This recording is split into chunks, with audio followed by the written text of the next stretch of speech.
So welcome to this Destination Strategy Business Breakfast. Firstly, I'd just like to do an acknowledgement of country. We acknowledge the traditional owners of the Gundungurra people, the land on which we meet on today, and pay respects to their elders past and present. I also extend that acknowledgement to any Aboriginal and Torres Strait Islander people here this morning. A few housekeeping rules. Firstly, bathrooms are just over to my right and to your left, depending on which way you're sitting. More importantly, I guess, is the COVID restrictions. We are fortunate that we are able to meet in this number of people, given what has happened in the last 24 hours on the northern beaches at an RSL. I really do urge you all to please pay attention to what we're doing here. The last thing we want is for some incident to happen in the Highlands and be traced back to a business economic development breakfast, and all your businesses suffer as a result. And because of the COVID situation, we are offering breakfast, but breakfast will be dropped to your tables. Please turn off your mobile phones or turn them on silent. Lastly, I would also like to ask for your respect during this 1.5 hour session. I know a lot of you are here to listen to what is being offered and what will happen over the next few months. I know a lot of you would like to contribute to the process, but at all times, please maintain that respect and dignity to everyone in the room.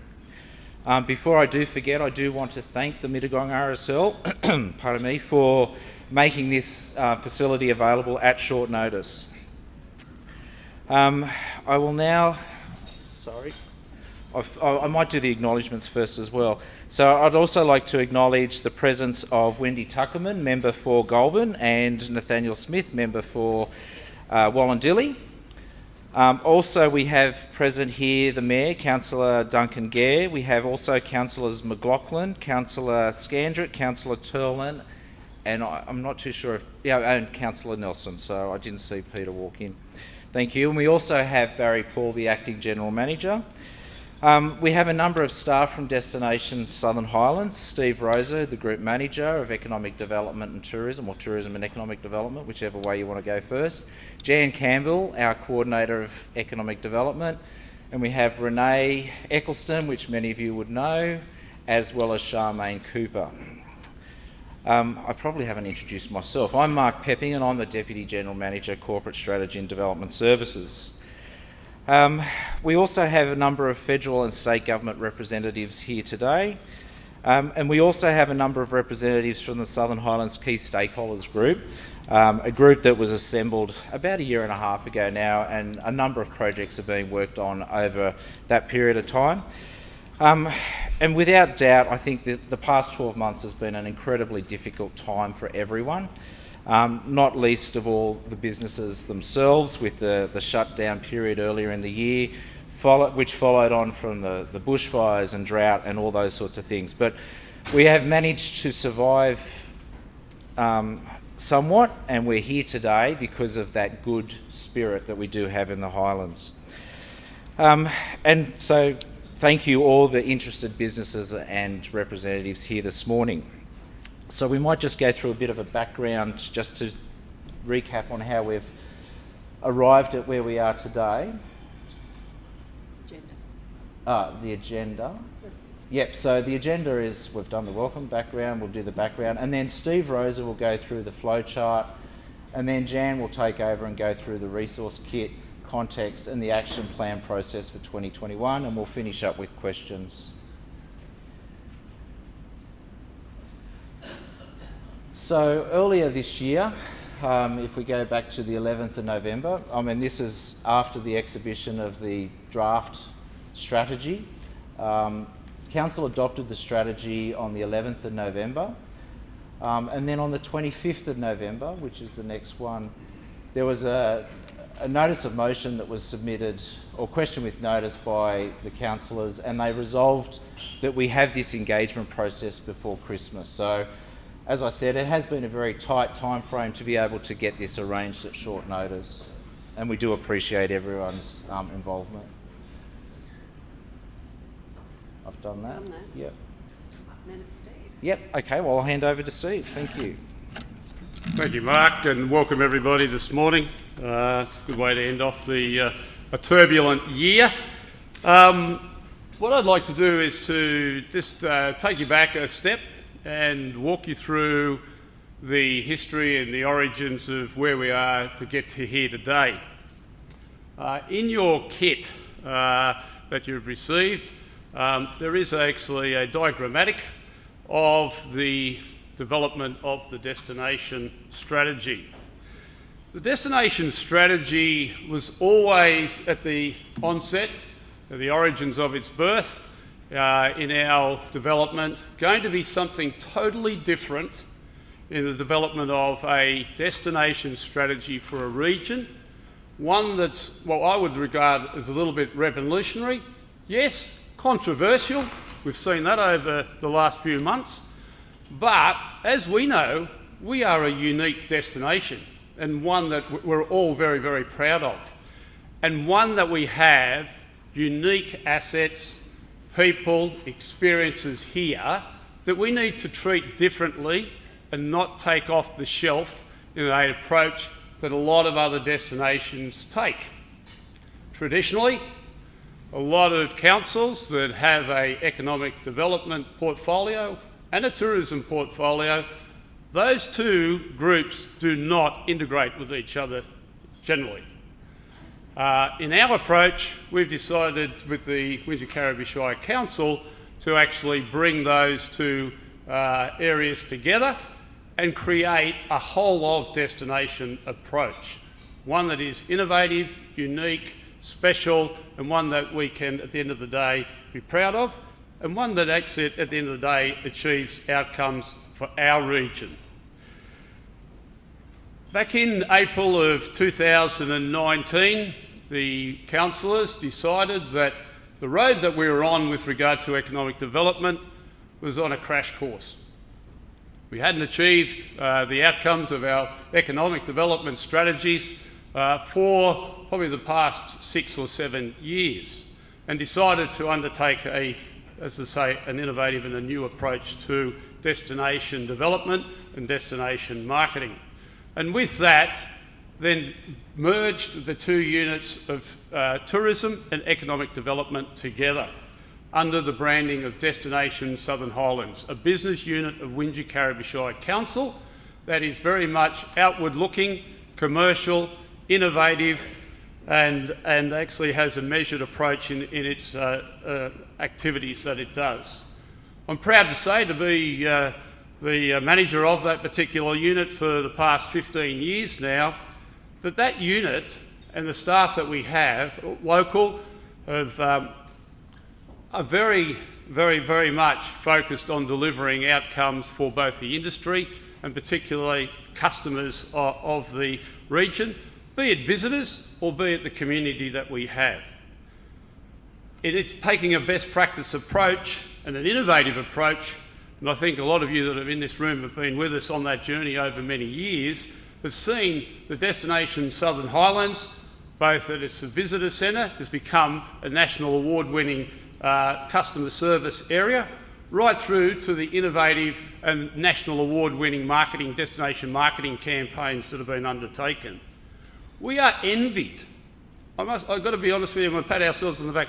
We are envied as a region by our competitors for the approach that we have taken and the achievements that we have reached today. But there's still a lot to be undertaken and still to be developed and reached in the future.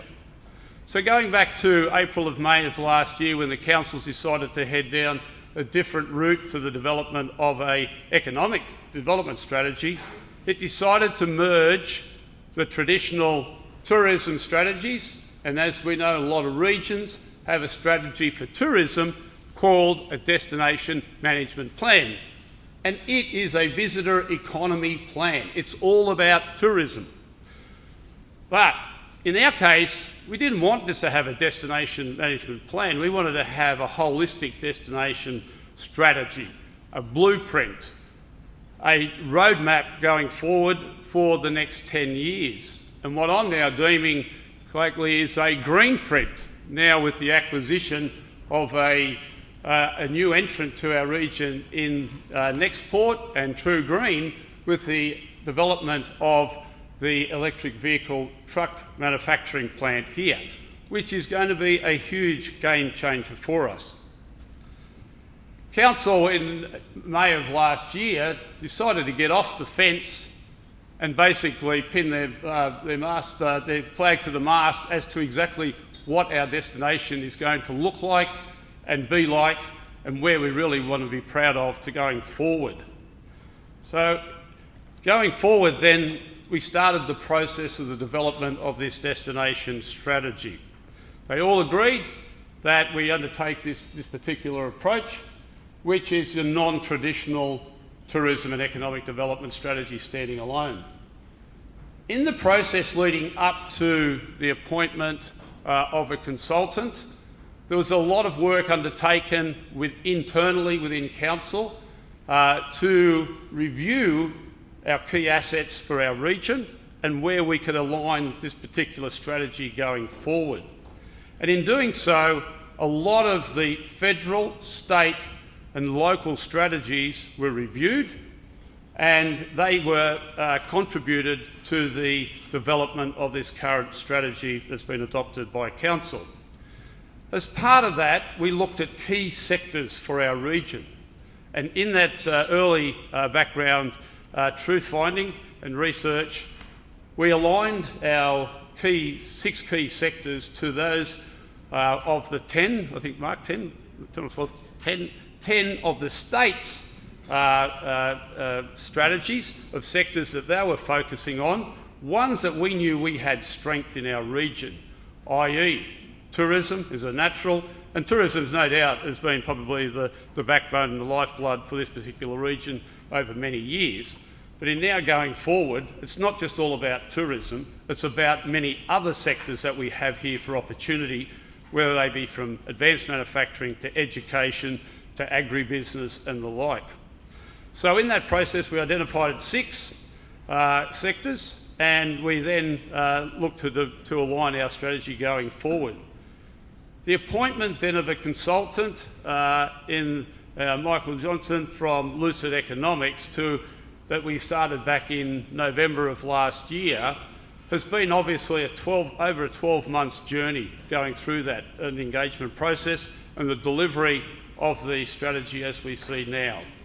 The strategy was always going to be a top-level overarching blueprint, a roadmap, and from that underneath was then the development of action plans for each of those different sectors that were identified in the strategy, whereby the industry and the community and Council could all come together and take ownership of and work forward. And this morning, Jim will go through that process, and that's where we're at here today. So we've taken a different approach, a non-traditional approach. We've now come up with 8 sectors that we think that we have great strengths in, and you'll see those in your kit there. I won't go through all of that.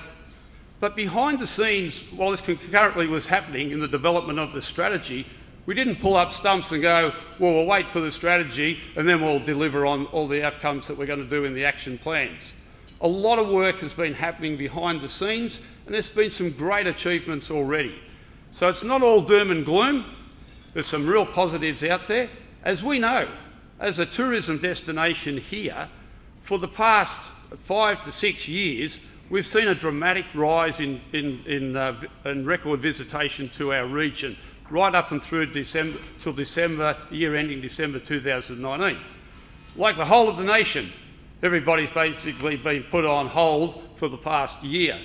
But if we go back and look at all of our stats coming through, particularly from a visitation perspective in the visitor economy, we should be very, very proud of what's happened, and we are, as I say, a benchmark for other regions.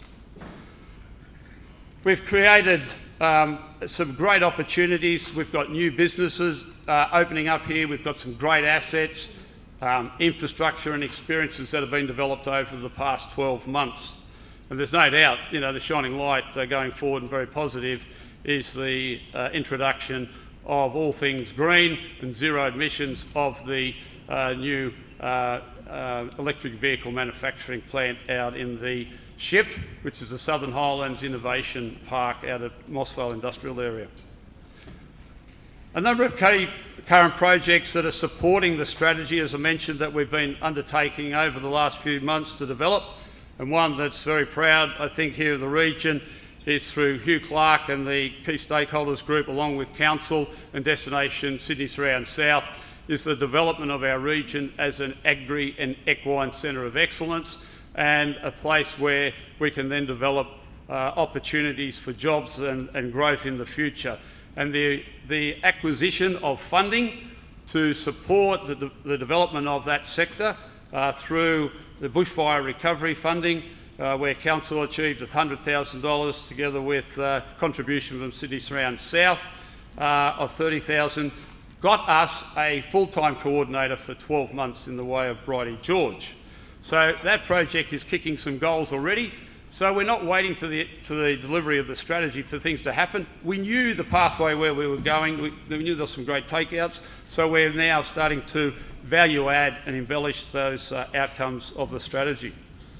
The development of a produce hub for our region here, to assist in the supply chain of producers in our area to get their products into market when we have disruptors such as bushfires, floods and COVID-like conditions where they can't get their produce out to the marketplace.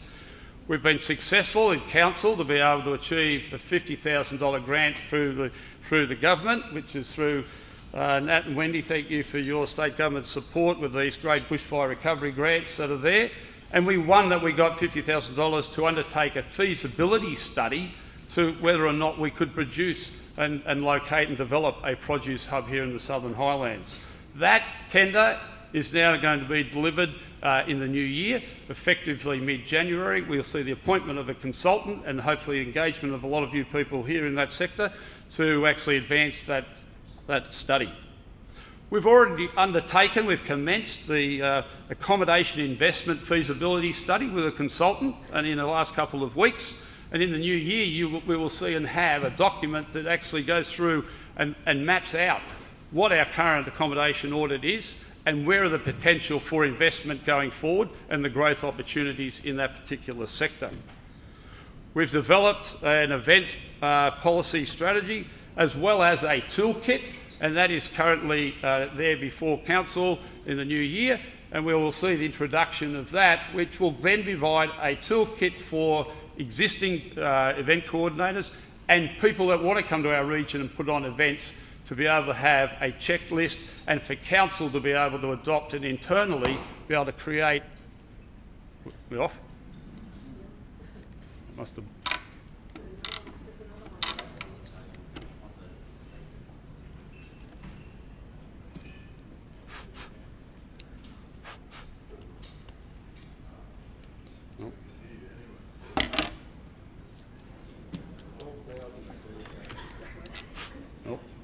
You're here? Yep, we're back. I'll see how many I can blow. This is the first time ever I've ever blown up a microphone. There you go. So obviously events are a major part of our region here and a great opportunity going forward, and that's also part of the strategy, as you'll see there in the delivery of growth for our region. So that's underway and has been developed. We've also, one of the great successes, and again, assistance from a lot of key stakeholders here, is the development of a rural tourism policy which Council recently adopted and now has been incorporated into the LEP, which now sees the opportunity to grow the agri-tourism sector. Going forward, we're now taking this whole of destination approach. So in the past, Destination Southern Highlands has been very focused on tourism and events, but now we're taking a holistic concierge approach to the delivery of this destination as a place to come and visit, yes, but a place to live, place to invest and do business and that. So we will now, in our communications and with the assets that we will have to go forward, redevelop our website to be a whole of destination website that talks to those particular sectors and audiences. So if somebody is looking to come down to relocate to live, to do business and things like that, we will now have the tools to be able to communicate and engage effectively and position our destination to that extent. Similarly, we'll have other collateral. They'll be able to support that in the form of a new destination publication, a guide, So traditionally you've been used to the destination planner. It's all about tourism. No, going forward we'll be looking to partner here locally and move forward on a new publication. So that's a great milestone that we'll be achieving going forward, and there'll be opportunities for involvement in that. We've also undertaken a review of our partnership program, traditionally a membership program going forward, and taking in a whole of business approach and not just tourism and hospitality members and what the benefits that we can deliver. That's recently been launched in the last fortnight by my team. So effectively 1 January, we want all businesses here in the Southern Highlands to partner with Destination Southern Highlands and the Council, and as an industry to be able to go forward and be able to market this destination. Without that support, we do not have the funds to be able to market the Southern Highlands to our key markets. In addition to that, we've had a great brand here in operation from a tourism perspective, representing the Southern Highlands for the past 14 years. We're undertaking a brand review, and so that it can incorporate all things business, livability, community and investment going forward. So we'll be conducting that commencing in the early new year. That is also part of the outcomes of this particular strategy, and that point was taken on board in the engagement process as we went through the development of the strategy this year. So it's not all doom and gloom, there's some great stuff, and today really is the stepping stone in going forward.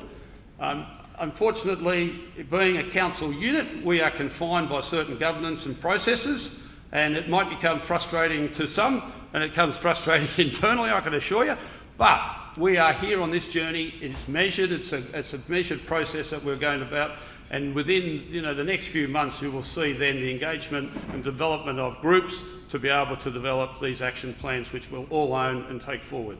I'll pass on to Jen.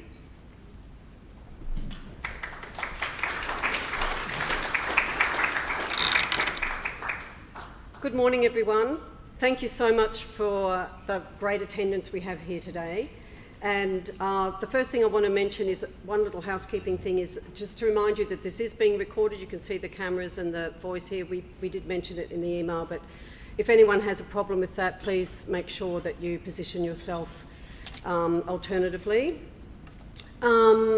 Yes, as I say, what a great group of people to have here so early in the morning, 1 week from Christmas. This time next week, it's going to be a totally different story, and I wish you all a very happy day next Friday. I just wanted to quickly, I'll stay on that for a minute. On the back of that sheet that's in your kit is the links of all of those complementary strategies in the blue box there. We're going to email that sheet to you after the sessions so that you can just very easily click on those links. They're also going to be in a repository on the Destination Southern Highlands website, our SH corporate site, because we've got an economic development resource kit there. But it's very important that we keep a line of sight to all of the other strategies that are being built around us, the state plan, federal government, and that's only some of them. So there's a huge resource. We're not making this up. We're fitting in with other strategies, other ideas, with knowledge based on census data, and in this year particularly, as we apply for grants, it's a link back to those strategies that's so important to say we understand where we are in the broader delivery of things, and that's why we're keeping that resource. So anyone that's going to work with us on the action planning into the new year, really encourage you to become familiar with those other strategies. So I just want to quickly go through the kit. You've got the strategy booklet. The attendance sheet I included because as the numbers grew, I thought it's really useful for you in the room to see who else is around you. It's a very broad group of people from every sector of the economy, really.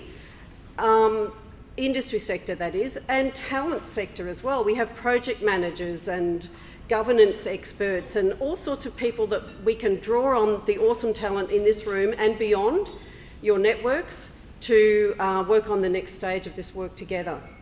The flowchart you have with the strategies on the back, and the strategy at a glance, that's just a page taken out of the book, but as you're talking with friends and networking around this, it's just useful to have that one pager. and the partnership prospectus Steve alluded to, so that's the prospectus sheet that's there.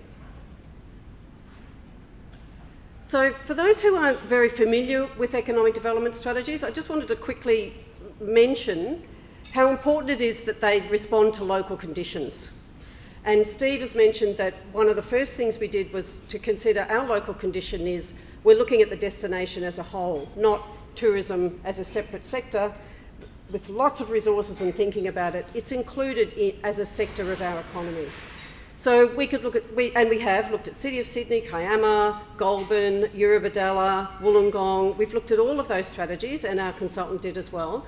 But one that was developed a lot at the same time as ours and is right next door, I think it's worth just having a quick look so that you can see how the local conditions can impact what the strategy and action plans might end up being.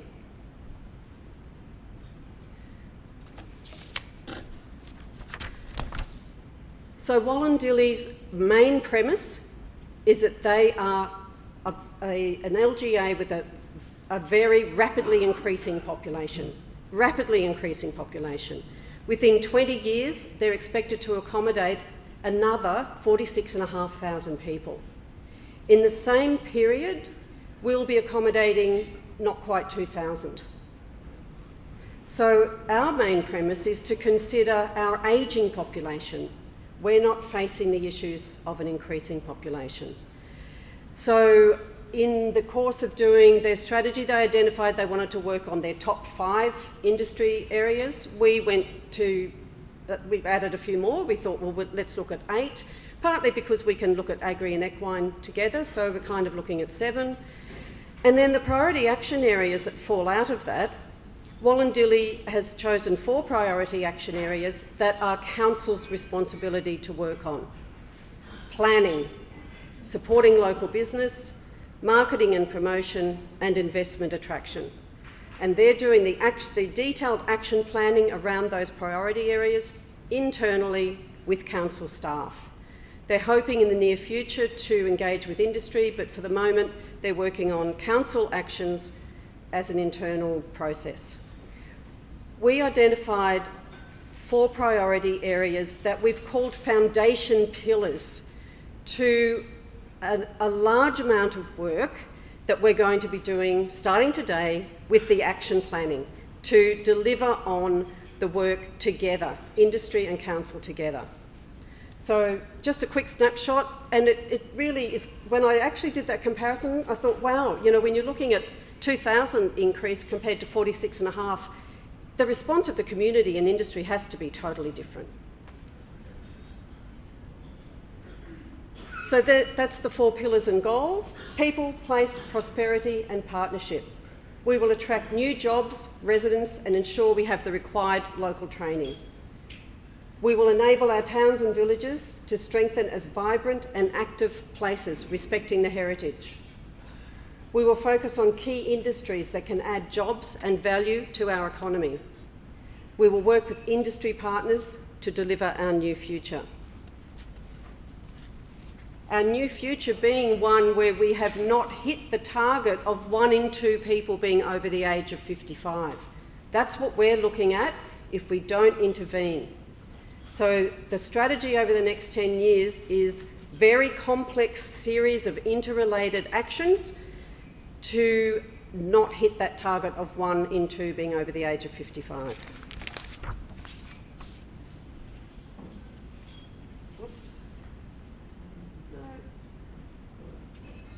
So the 4 pillars, people, place, prosperity and partnership, have 10 priority activities, and that's them there. I'll just let you read that for a moment.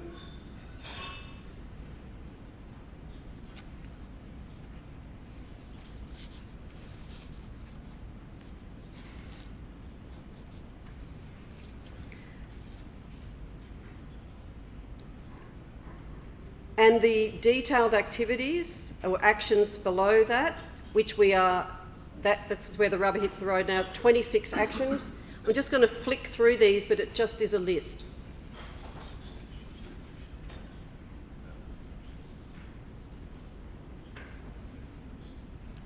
These are on the back few pages of your booklet if you had it open. I'm not going to read them.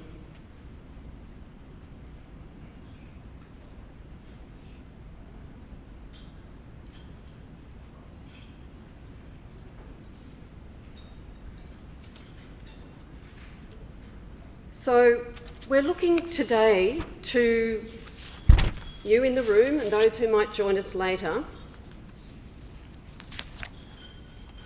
to develop an approach to the action planning. So I'm putting to the room that we do an action plan around the 26 actions, around the pillars, that we have that hierarchy coming down. A plug-in to that are industry sector action plans, which is 3.2 and 4.1 or something of the pillars. So a whole huge subset of industry action plans that plug into the pillars action plan.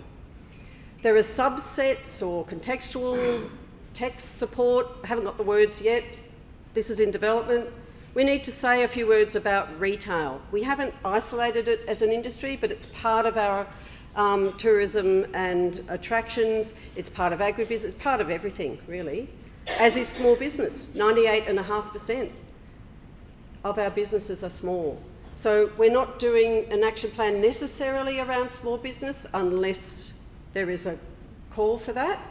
But there will certainly be a lot of content developed to help us work with the fact that we have that number of small businesses. What are the opportunities there? What are the difficulties that they're experiencing? And build resources and relationships and networks around supporting small business. We might have a review panel. Maybe we've got an excellent group of people who are working very strongly around environmental and sustainable lifestyle in our LGA on behalf of the world. I'm sure some of them might be interested in actually going into an industry action panel, working group.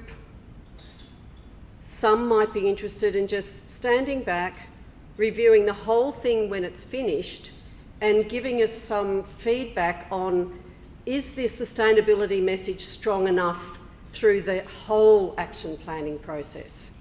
There might be some other review type panels. I couldn't think of another one, but maybe that's the small business. Where is small business mentioned through the whole action planning process? So this is very, I haven't had time to actually do the thinking, and I want to do it with you. So this is where we're starting with the action planning. So the pillar plans will be based on that with 26 actions. The industry plans relate to 3.1 and 4.1, and maybe we put agri and equine together. So we'd be looking for 7 working groups to develop action plans for those industry areas. There's already a lot of strong work being done through Bridie's appointment as the agri and equine coordinator, so we've got a lot of resources there already. There's been a reinvigoration of the local manufacturing cluster, so we've got a resource there to tap into. There's a lot of people in the room this morning who've been very active in the art and culture working group, who will be looking at the creative industries sector, and there's research coming online in the new year that is going to be helping to inform what that group might do.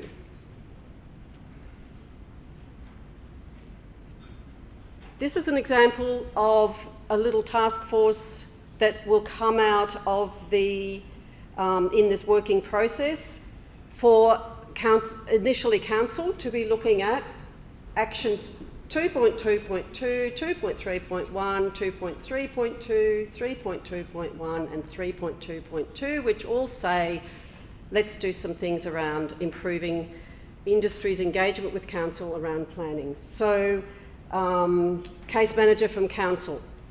If there's the task force working on this aspect, might be looking at, well, what parameters do we put in there? Who gets appointed a case manager? Might it relate to a development that's coming in with a certain number of jobs? Development that's coming in that is locating in an area that we're trying to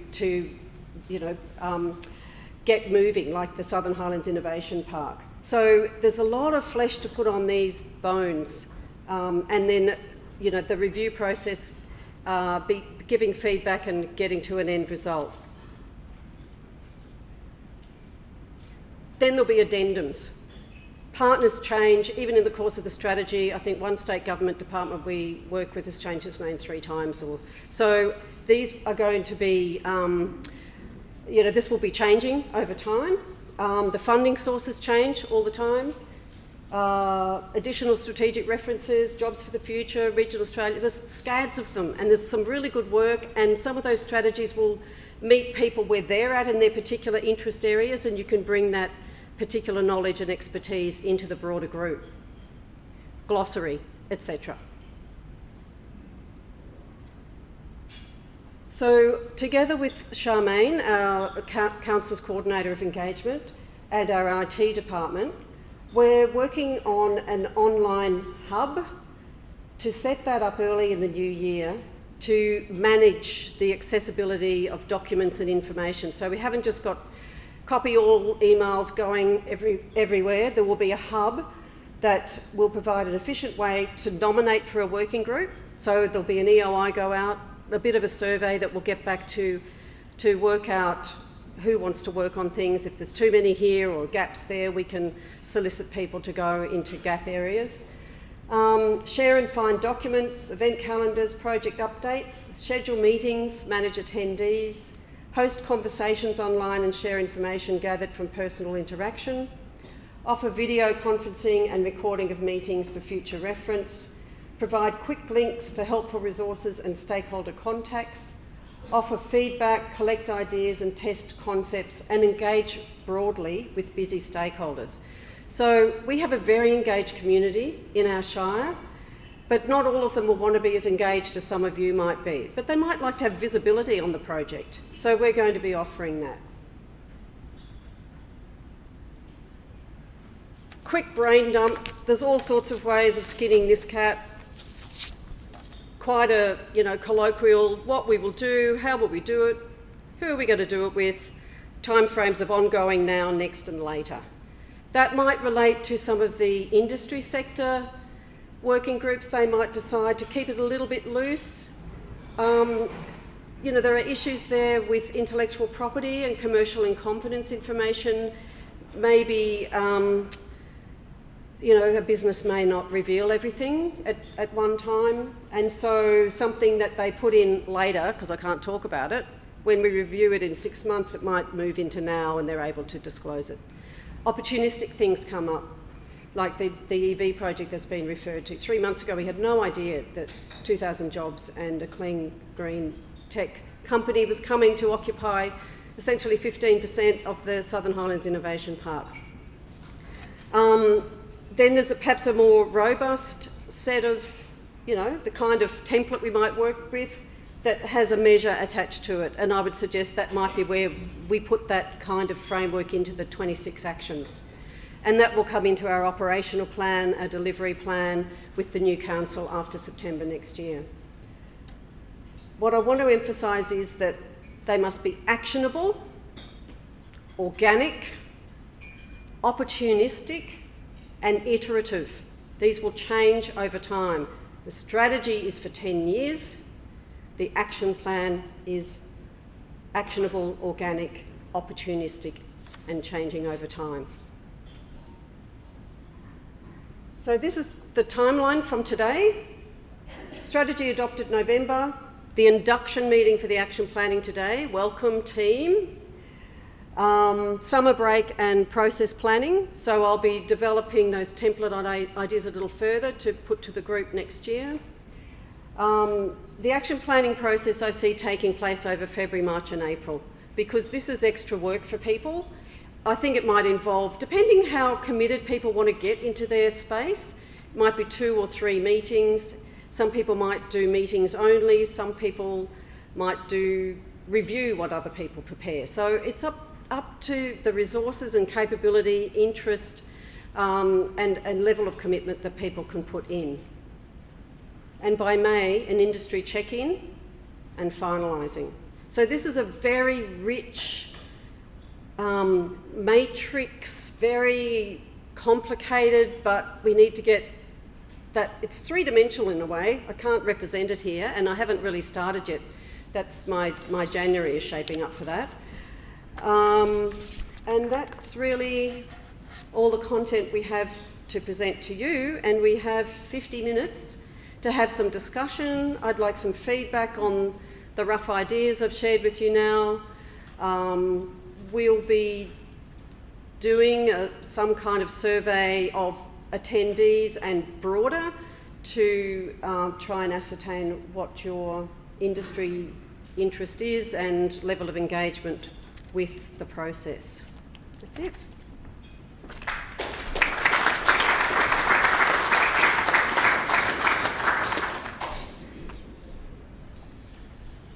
Thank you, Jan. I also might add to what Jan said, and Steve, but in order to get a holistic action plan, you really do need to understand what it is you're going to be setting actions against. And if we go back to 2008, when the last economic development strategy for the Shire was produced, the GFC hit. So a lot of the actions and everything within that embedded, and the timeframes and all that, were not able to be realised because you had a significant worldwide event. Had we produced a destination strategy this time last year with a whole series of actions, I dare say we'd be sitting here 12 months later saying, well, we couldn't do that because of the COVID situation. So the primary goal was to get a strategy that endorsed the industry sectors that this community wanted to see develop in the future. We've achieved that. Now we need to develop those actions of how we get there, the timeframes, etc. And the action plan is fluid. Timeframes will change depending on what happens within our community, outside of our community, and both globally as well. So the other thing I might add too is that thank you to the state government, because a lot of action has been happening at the state government level through the Department of Planning, Industry and Environment. The department's been very quick to respond to a lot of the crises that we've seen in the last 12 months with bushfires and COVID, and a lot of quick responses to achieve outcomes, to get the economy back on its feet, to get people back in their homes after the bushfires, etc. So we thank the state government for that. They've introduced what's called a Planning Delivery Unit, PDU, which is a quick response unit, and they're looking at large-scale regional and state significant developments to try and get the economy back on its feet. So that enables us to, where we've got some difficulties with trying to get development referrals from other state government agencies.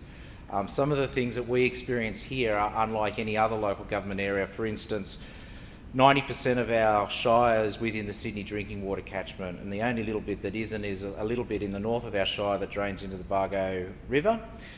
So everything that's of a large scale has to achieve a neutral or beneficial effect, and that can be difficult.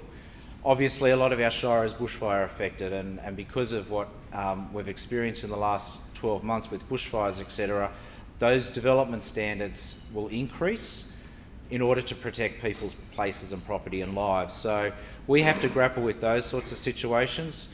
We're a large local government area in the Sydney drinking water catchment. We have over 50,000 people. We have as many people on a weekly basis coming down and visiting and all sorts of things. So our output of wastewater is incredible. We have 6 sewage treatment plants that all go into the Sydney drinking water catchment, more than any other council within that catchment area. So we have to deal with a lot, and we've got $90 million worth of upgrades to happen to Bowral, Mittagong and Mossvale sewage treatment plants over the next 5 to 6 years. That's just one of many upgrades to infrastructure that we'll be doing in order to cater for this growth that we're going to see with population and industry and businesses and tourism, etc.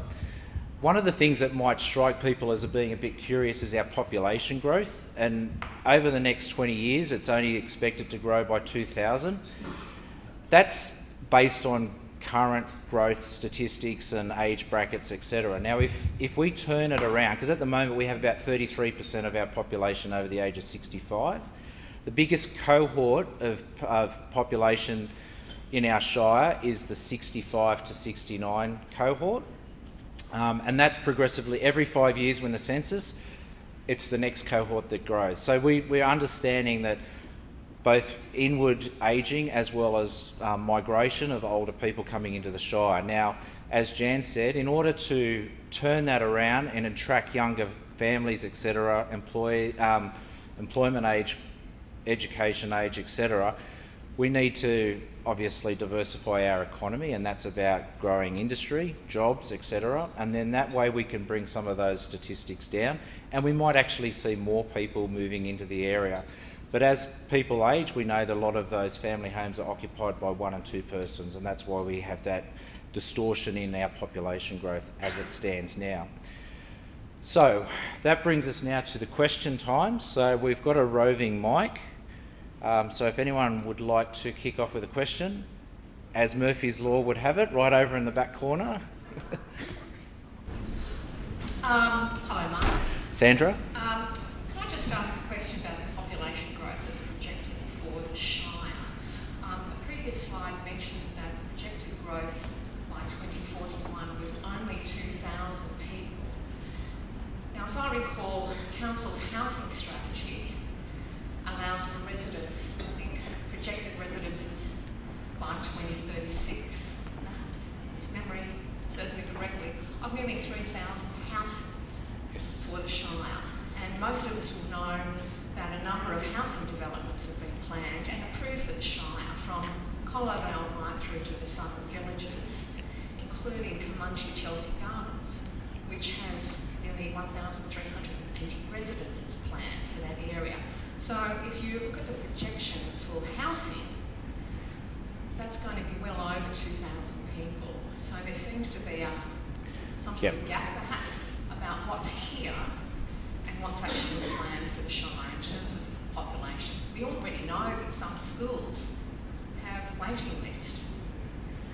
So there's something in the documentation somewhere about there will be shrinking or small schools. Now, we've seen also with COVID, a number of the people who have come to the Shire, they've realised they can work remotely, so we know that there is low housing stock, even for rentals, because people have realised the value of living in the Southern Highlands with close proximity to both Sydney and Canberra. We've got reasonable, in inverted commas, trains to Sydney and Canberra, but all of that means that we'll have more people in the Shire than 2,000 by 2041. Yep. Could you respond to that? Look, as I said, circumstances change, and you've mentioned a few of those there, Sandra.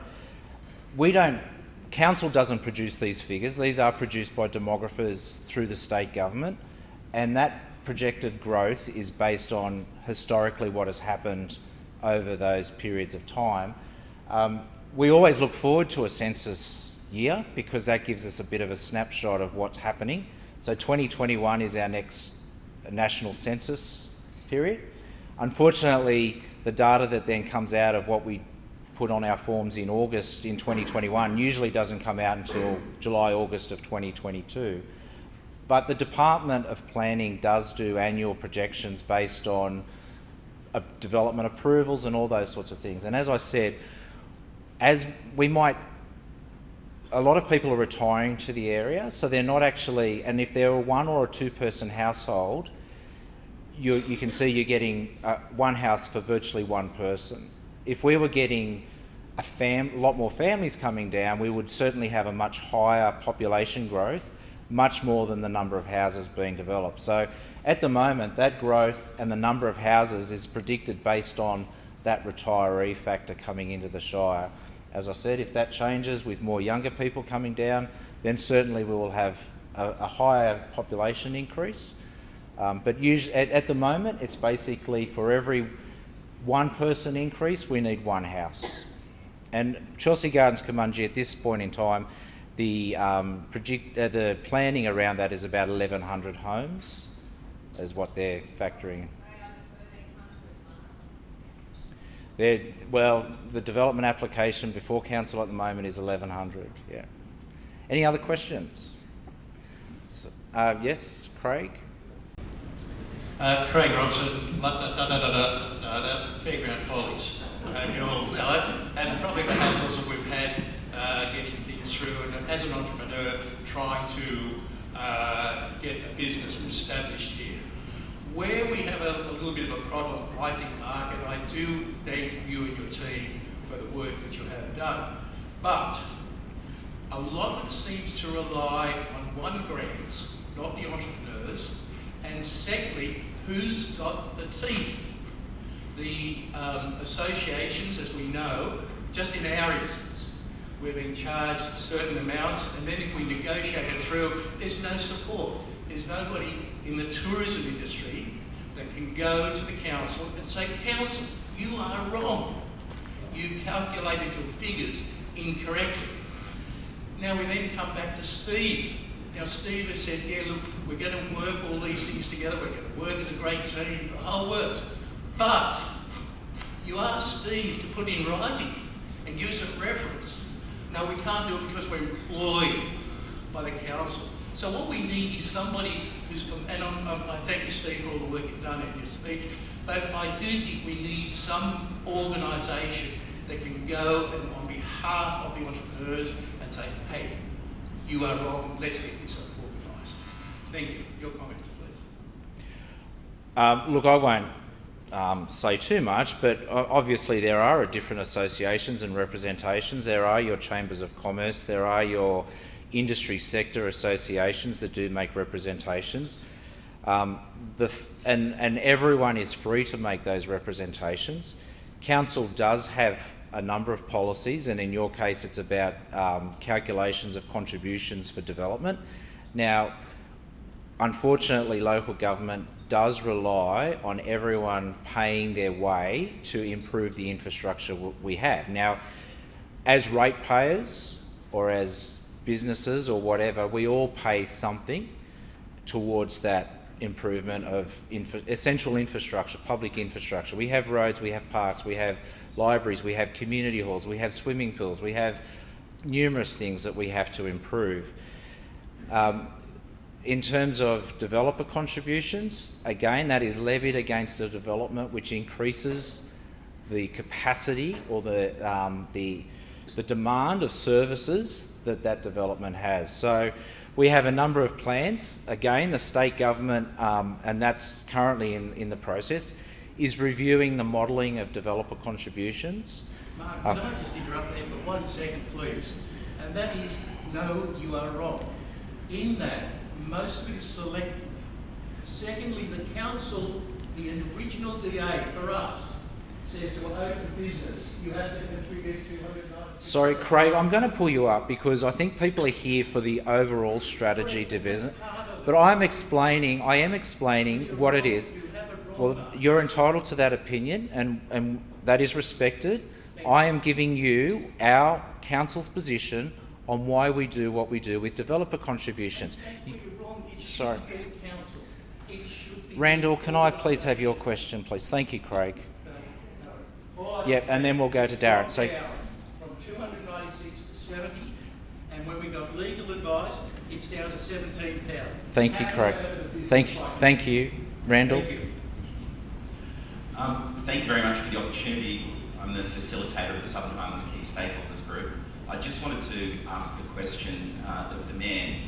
In relation to Council adopting the draft strategy as it was on the 11th of November, when the Mayor used his casting vote to adopt the strategy, he made the statement that a New South Wales Government Minister had advised Council that unless the strategy was adopted, Council would miss out on New South Wales Government funding.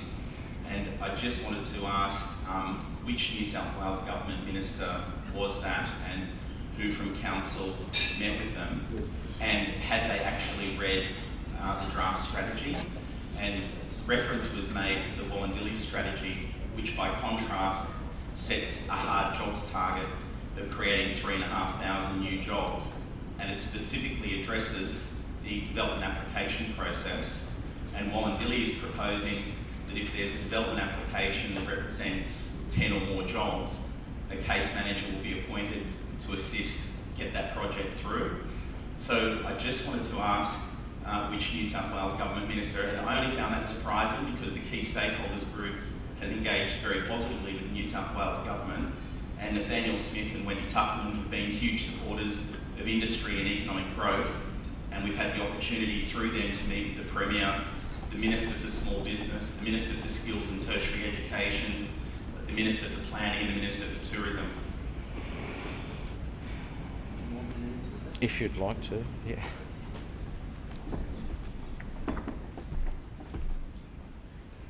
Thank you, Mark. And before I answer that question, welcome for everyone coming today. I think it's a great start, great initiative, and we wouldn't be here today if I hadn't used my casting vote. Simple as that. And if you go back to the timeline, we'd be still here in March of next year, looking at adopting a strategy for the Southern Highlands. Someone has to make a decision, otherwise we wallow around in personal opinions and a personal approach. So Randall, I appreciate your question. Casting votes are not easy, and there is a developer in this room, and I use my casting vote to support his development. Should I have done that? So what I say is, if you have a strategy, and I was quoted as a minister, I don't believe I said that. I believe what I said, that if you have a strategy, you open yourself up for funding from the state government. And I stick to that. You don't have a strategy, what do we go to the government with? You have the bones of a great working document. Build on it. Don't come here and throw rocks. I'm positive. You be positive, Randall. You be positive. Thank you. Darren. G'day, Mark. I'm not going to surprise you with anything. We've spoken about this a million times, but it's probably more so that something I'd like to bring up with our state members here. In our 4 pillars that we have, it says ensure local planning control, support investment. As you know, the problems that we have is that we're hamstrung by the state template, which then governs our local environmental plan, to the point where, whilst we've just adopted the rural tourism strategy, that's great, but unfortunately the state template causes problems where we can't have, or council doesn't have the ability to grant consent to a restaurant in conjunction with a winery in E3 zone land. Now, the majority of our rural land is zoned E3, and unfortunately the way in which the standard template's set up, it's mandated that the council cannot change that. So they need to either rezone the land from RU2 from E3 to RU2 to then enable to have restaurants. Now, restaurants with a cellar door, they go hand in hand. And we have another issue in terms of our equine. Now, I know Mark's written to the Minister looking to say, well, we're a unique area here. We want to have a special definition put in for equine boarding and training establishments. And the Minister has come back and denied that request, saying that there is opportunity in your planning instrument to do it now, but then what that causes is, it means all of a sudden you've got dog breeding and dog kennels, and then you have land use conflicts. So that's why council has not put animal boarding breeding establishments, including these major equine developments, within the E3 zone lands. So whilst it's all well and good to have up here that we've got local planning controls, we're hamstrung because we need some changes in the LEP from the state government. Thanks, Darren. And look, there is quite a bit that I think the Honourable Rob Stokes and his department is doing. So there's a they're reviewing the industrial zones, employment zones at the moment, so we have quite a complex number of zonings under the standard template. They're being reviewed, and I think through Wendy and Nathaniel, opportunities to make representations to the department. So for everyone's information, food and drink artisan industry was a recently introduced definition that the department allowed. It's a form of industry, but in the environmental management E3 zone, which is what a lot of our rural areas are zoned, it's a mandated prohibited development because industry is prohibited. So if it was taken out of the category of industry and as a standalone, then we might be able to get more ability to allow some of those restaurants and cafes attached to wineries and other food and drink or food and artisans premises. So we'll work on it. Can I just say something there? Darren, I think it'd be fair to say that this is something that we need to work on together. There's already been a lot of great progress through the rural tourism policy, and some of the things you mentioned are already on a train. But as we have a concierge approach that we're developing here, we would also be looking for a similar open door in the planning department itself that has a greater understanding of the conditions of our region, because it is a very urban-centric standard instrument, and as changes are made to it, it's becoming a bit more like it used to be, where it had local nuances. So we have the next question from Barry Anstey. Thank you, Mark. This strategy places a lot of emphasis on an agribusiness hub. It doesn't actually give a definition of an agribusiness hub, and it also doesn't say within what zone an agribusiness hub would be permissible. So my question is, what is an agribusiness hub as you intend to define it? And secondly, what zone can it be placed in? I think Steve might have mentioned it in his, or Jan, I was just asking which one, but we put in an application for the state government for a produce hub, which we're doing the feasibility for there now. Now, the intention of the produce hub is a project, and it's a location where it would be a multi-faceted facility where local producers, and particularly the small-scale producers, are able to transport their produce product from their farms to a central location within the Highlands that can be packaged up with other products and then can be moved up into Sydney market, or with the Western Sydney Airport starting in 2026, there will be obviously international export-ready material as well. So we haven't got anywhere specifically envisaged as to where that might go. It might be in an existing industrial area, it might be on the edge of an industrial area,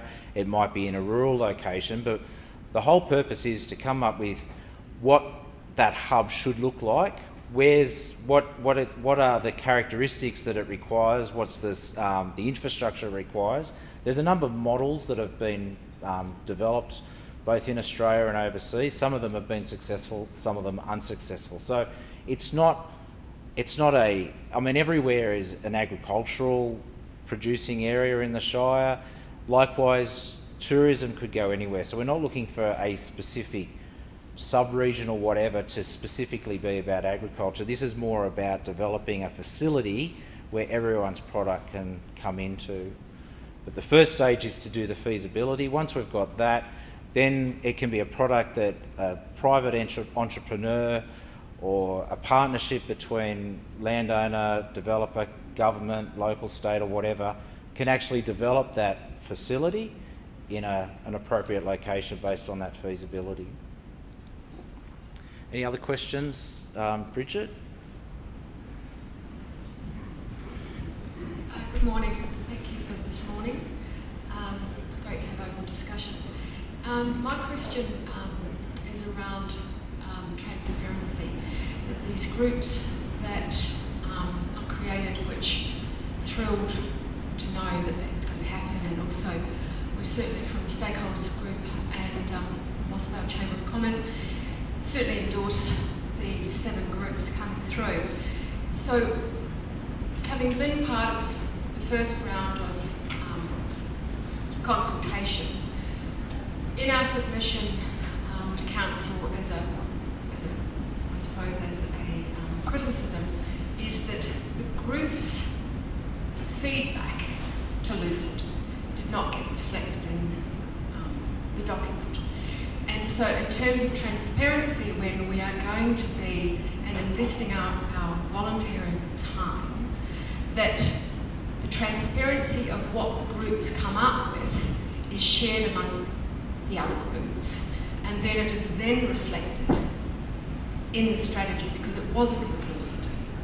And that's probably, I suppose, when you are industry and you have all of your experience that you bring into the table, and you're asked a question and it doesn't come through, it's somewhat insulting, I suppose, but also, more than anything, a waste of your time. And so the transparency of what's happening with the groups and the outcomes for those groups, getting that really tabled and shared amongst everybody, I think, is how we feel from industry very important. So I would like to know how that's going to happen going forward, tabling that industry has been upset with that point. Yep. Look, I think that's really important, because I would envisage that each of the groups will come up with very similar actions that could be shared amongst the other groups. Now, some groups may not think of that particular action, others will, but there'll be a number of common actions that they either stay in each of those action plans, or there's an overarching action plan that then. So these are the sorts of things. It will evolve. It's an organic process that we would like to think, but certainly that interaction of all the different groups working together is essential, so that everyone knows what everyone's doing. Jane. Thanks, Mark. I'm not sure whether this is a question for the Mayor or for Barry Paul. As a business owner, I've done quite a few of these strategic plans, and we always go in with what we want to achieve. These are the numbers we want to get to.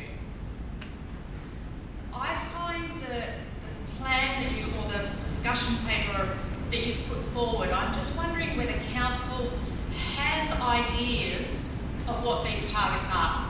When you say you want to create new jobs, how many jobs?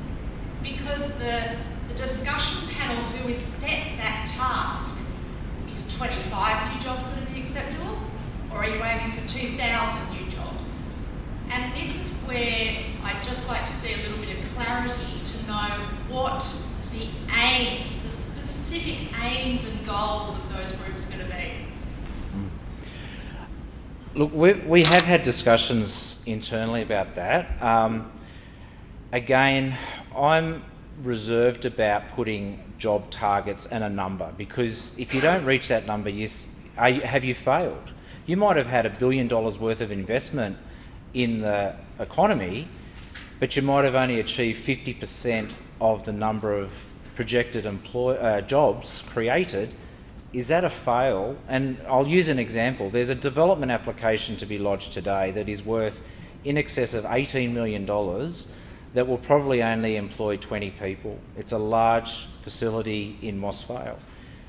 Do we say to people that are going to come in with opening up a business, sorry, it might be a multi-million-dollar development, but because you're only going to employ a handful of people, we don't want to see you? I think we've got to look at, through construction, and one of the things that we haven't put up there as being a priority group is the construction industry. Now, if we get more housing development, if we get more industrial development, the byproduct of that is more construction jobs. Now, we are going to have short-term job creation through construction. We will have long-term job creation through more permanent employment, etc. So I think jobs, and there might be targets that come out of the action plans in specific industries about how we do that, but we didn't want to set that bar in the strategy because we just don't know what that target is. And I know the state government sets targets. I know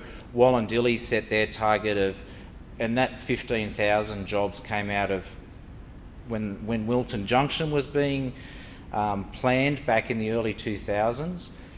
And the council and the government's aspirations was for every house there'd be a job. Now, I think Wilton Junction probably has about 3,000 or 2,000 dwellings there now. I'm not too sure that they've achieved 2,000 or 3,000 jobs in Wallandilly. So when do you start measuring the success of such a target like that? So I think we want to see job creation. We will see job creation, but with advancements in technology and automation and those sorts of things, what we traditionally know as jobs today aren't going to be necessarily those jobs in the future, and there will be more different types of jobs developing, particularly in the advanced manufacturing and all that we really haven't seen yet. And I guess that's what we want to make sure that we're getting the development that are actually going to create the jobs. Yeah, sorry, Mark, I gave jobs as an example. I think I was talking about all your 8 discussion groups, or your 7, whatever they are. Will they have certain targets? Well, I guess... Is council opening these groups saying, these are the targets we want you to hit? Not necessarily 100 jobs, I shouldn't have given that example. Yeah. Are there targets that they're working to? We want targets to be measurable, and that you know, and this is the whole thing. I mean, some councils have chosen to do an action plan that is specifically about the council and its actions. We want this action plan to be not just about council's achievables, but it's about the whole sector's achievables. And so you need to set targets that are achievable, both by council and, you know, we might be a minor player. It might be the sector that actually sets something, or the state government might be the lead partner in that one. And I know the state government has set targets for employment generation. So, you know, I don't want to say there will be this, this and this. There will be targets, but as to what they are and what measures they are, we don't know at this stage. I would have thought that the next process, which is when you get the industry involved, is that's when the targets are ascertained, because you've got the industry involved. That's right.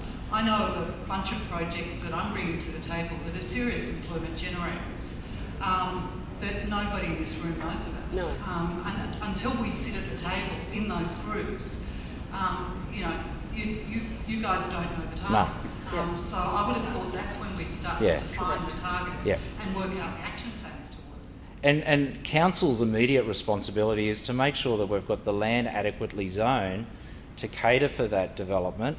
We've got the infrastructure to cater for that development. So they're our key performance indicators to make sure that whatever's coming in can be satisfactorily accommodated and determined. And I suppose my focus is it's abroad. You're talking manufacturers, not just tourism and agribusiness, and we're talking, can we get a mix of high-value jobs, not just low-value jobs? And so I'm interested in the professional services as well, and what that mix can look like, because it's the high-value jobs that are going to send the cash flow through the community. Thanks, Kate. Now, Peter. Thanks, Ray. Hang on.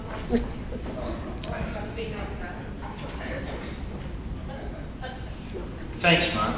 And I hope we're all mature enough here that if we make comments, they're not deemed as negative.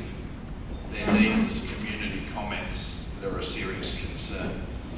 So my first concern is anybody that starts off a strategy and honestly believes the statistics of 2,000 people over 21 years. I know you gave a long explanation as to how that was a completely stupid number. I didn't understand any of that. I personally have nearly sold 50 houses this year, which would put the 100 people in the Shire for its whole annual take-up. See, 2,000 houses, 100 people a year for 20 years.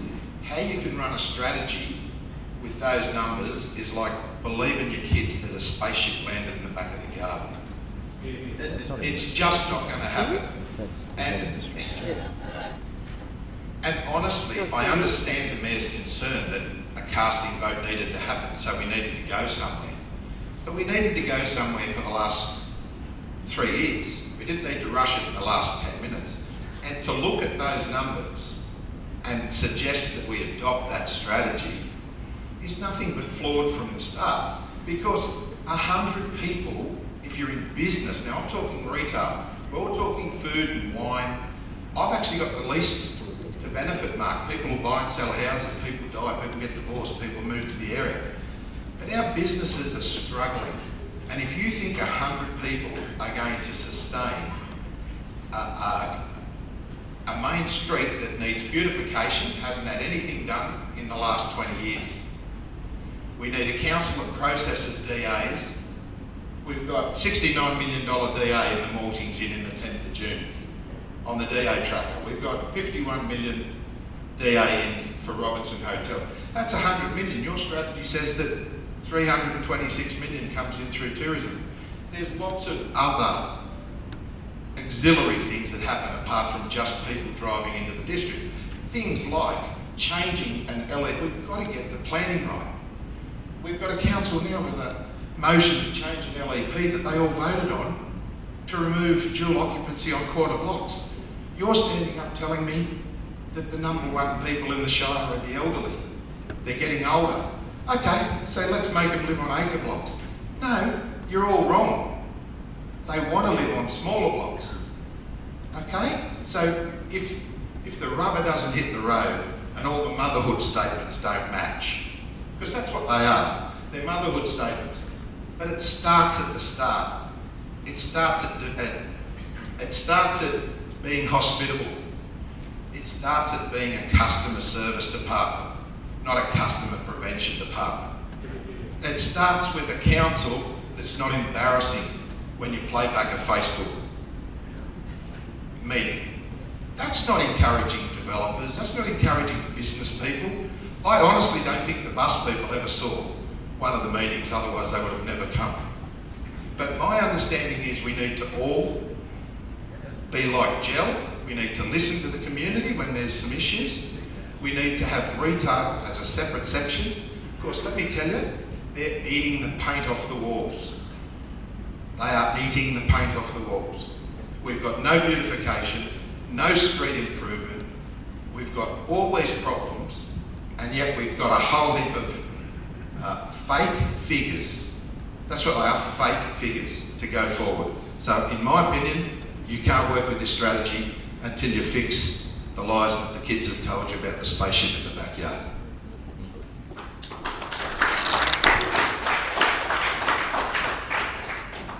Peter, I just wanted to mention that that figure isn't in the strategy, and that's not the direction for the strategy. It was used to illustrate the differences in direction between neighbouring LGAs. We exceeded our population targets for 2019 2 or 3 years before that. It's very clear that our population is growing at a rate greater than the state government anticipated. And we need to, when you talk about measures, the measure has been put before us that this is the projection, and our reporting on that is, actually that's not true, we are exceeding that, and so therefore what does our response have to be? So that's, I just want to clear that on the figure. We are not working, there is nothing in our strategy that talks about a population of 2,000. It was clear just to demonstrate the difference between two strategies. What are we talking about?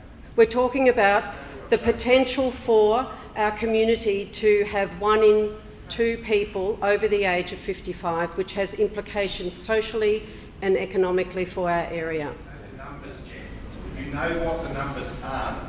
What are they? Exactly what the young lady said. What are the numbers? Population? Yeah, You know what they are. You've just told me what they're not. What are they? Yeah.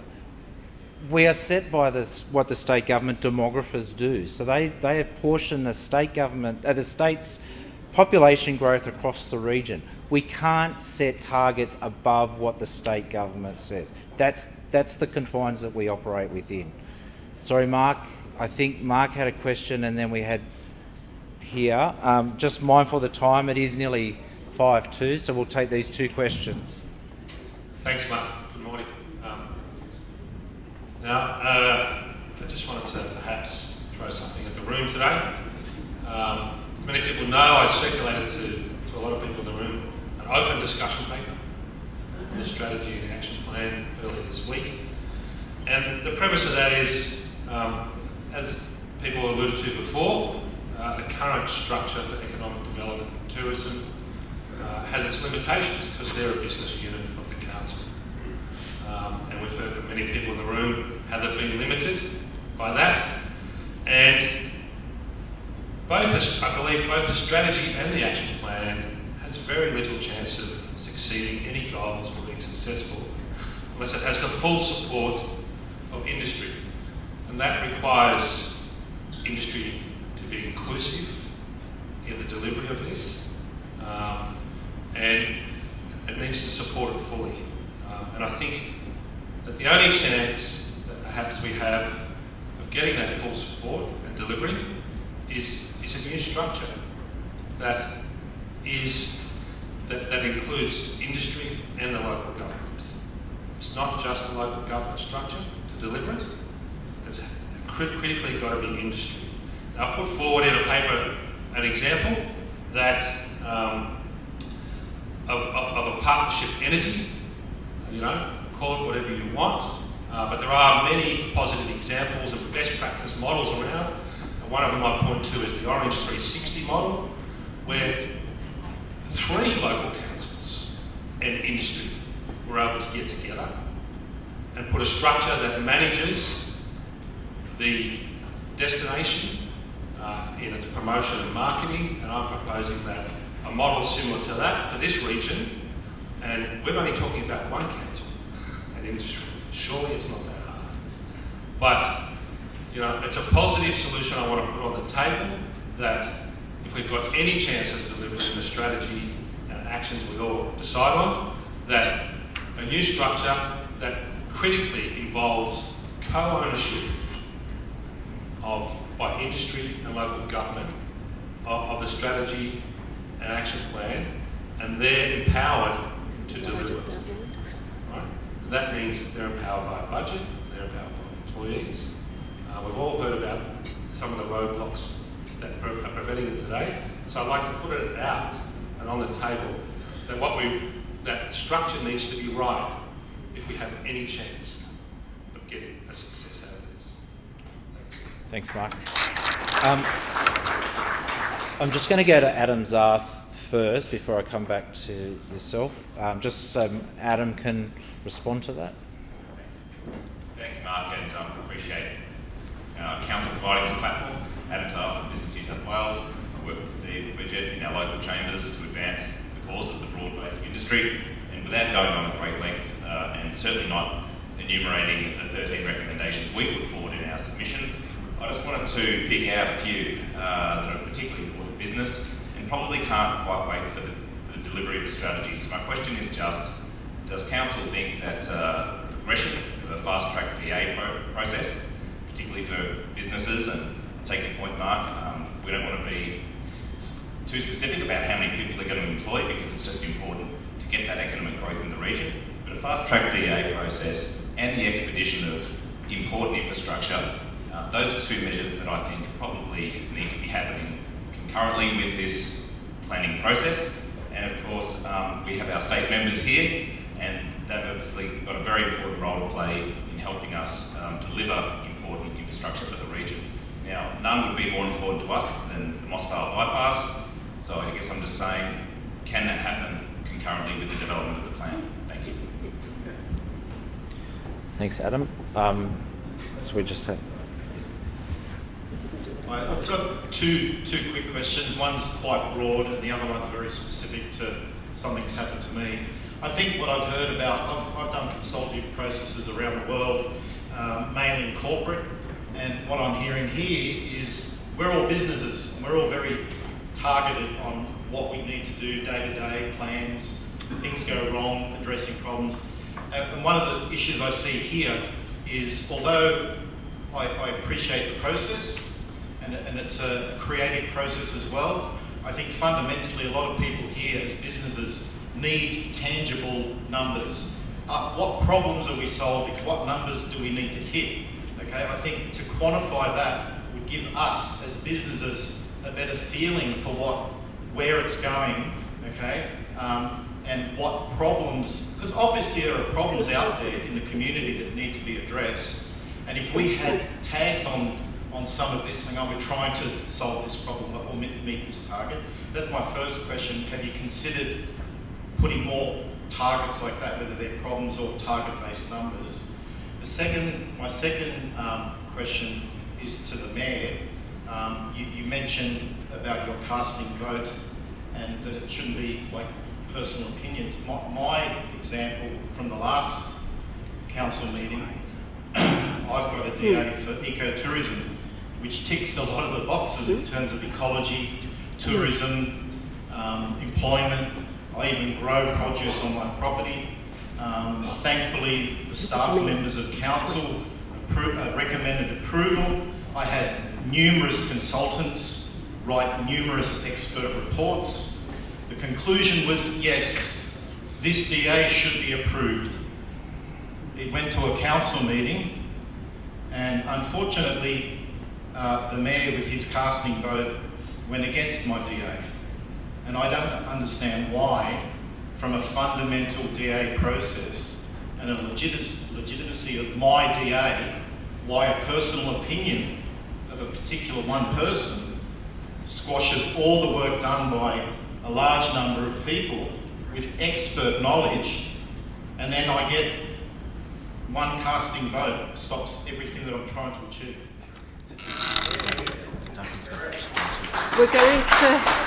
We're going to have an answer to the second question first from the Mayor, and I wouldn't mind commenting on your first question. Thank you very much. I've been on council 25 years. You can count on the hand how many DAs I've not supported. I got a phone call from Mr. Hogan on Thursday, and I made the comment that it wasn't my casting vote. It went through 5-3 against. There are 8 councillors. I happen to be one. The criticism that is levelled at me is not being levelled at other councillors, because their vote determines whether I use a casting vote. So it's not me as such. But when there is a deadlock and everyone in this room has a job or has been employed or is self-employed, you come to a point at some stage, someone has to make a decision. Now, I spoke to your development, I'll say it quite publicly, I wasn't totally impressed with your DA, as of 4 other councillors, which made it 5-3. I used my casting vote on the first round. No, you can go through the tape. And no, you've made a mistake.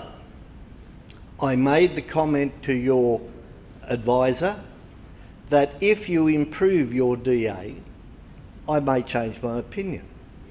That is the democratic right of any person. I will not be vilified here by a very small section of the community who says I shouldn't have the use of a casting vote. We had a councillor who resigned because of ill health, which puts the Mayor in an invidious position on some situations. And what would you do if you were sitting in my shoes? Ask yourselves that. Because I try and make the judgment call, which is not necessarily the best decision, and the hardest decision is the right decision. And I believe that was the right. No, I'm not going to take it. I will not take any question from you, Peter. Should any of you be deciding on a plan? We've hit our closing time, and respectfully, there are people in the room that need to get to their places of employment and open their businesses. But to your first question, I think it's a good one to end on, actually, because what it is, it's a call to action for the Brains Trust in this room to be setting those targets. We sustained a lot of criticism through the development of the strategy in not consulting enough, which is a matter of opinion. I have statistics on the level of consultation.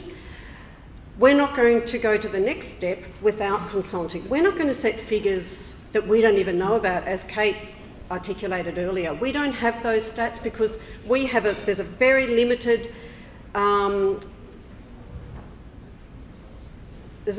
set of conditions that we're actually delivering on. You're delivering, it's your actions, it's your risk, it's your investment. We'll establish those figures together, and we really look forward to working together. Okay, well, thank you, Jan and Steve, and more importantly, thank you to you all for participating here this morning. So there are some packs still there, so if you've got colleagues, other businesses or whatever that couldn't be here, please take those, pass them on. We will have some more at the Welcome Centre if people are interested. And the Customer Service Centre. And the Customer Service Centre. As we mentioned earlier, this session has been recorded and it will be uploaded to our website today or no. We'll work out probably early next week. So thank you, Michael, for doing the recording. Again, thank you to the RSL for hosting us today. And may you all have a prosperous Christmas and a period leading up to Christmas, certainly different to what we had last year. So thank you and look forward to seeing you all in 2021. Thank you.